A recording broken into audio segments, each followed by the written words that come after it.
C'est un mal cruel qui s'en prend aux plus faibles, aux plus âgés, aux plus pauvres de la société, mais aussi aux minorités. Sur les civières, aux soins intensifs, beaucoup d'Afro-Américains victimes du coronavirus, dans les morgues aussi. Un mois et demi après le début de l'épidémie aux États-Unis, les chiffres commencent à être publiés et font froid dans le dos. Au Maryland, où vit Fred Spry, les Noirs représentent 30% de la population, mais totalisent 55% des décès. Those are alarming rates, alarming numbers. It seems unreal. Depuis une dizaine d'années, Fred, un barbier, sensibilise ses clients et les gens de sa communauté aux problèmes de santé et leur dispense des conseils d'hygiène et de prévention. Mais l'épidémie de coronavirus l'a forcé à fermer son salon de coiffure.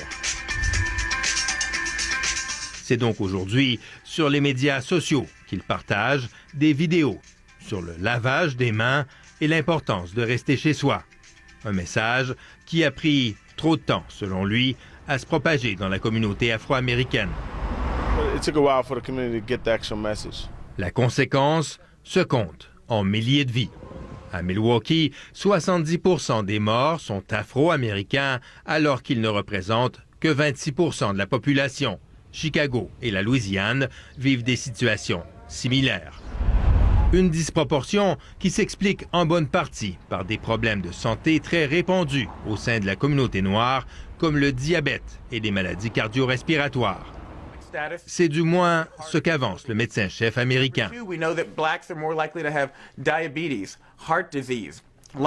Surgeon General, please. Jerome Adams avoue au passage qu'il a lui-même tous ces problèmes. Pour le docteur Stephen Thomas, il est inadmissible, dans ces conditions, qu'il n'y ait toujours pas de statistiques nationales détaillées sur les victimes de la COVID-19. Nous avançons toujours à l'aveuglette, déplore-t-il, et les minorités sont invisibles.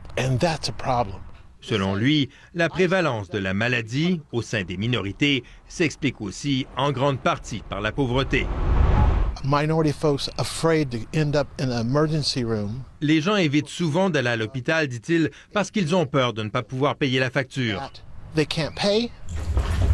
Mais pour Fred, le barbier, c'est aussi une question de culture. Dans notre communauté, dit-il, les gens aiment être ensemble, dans les bons moments comme quand ça va mal. Mais maintenant que la peur s'installe, les habitudes, pense-t-il, vont peut-être changer. Aux États-Unis, la santé est sans doute la plus grande des inégalités.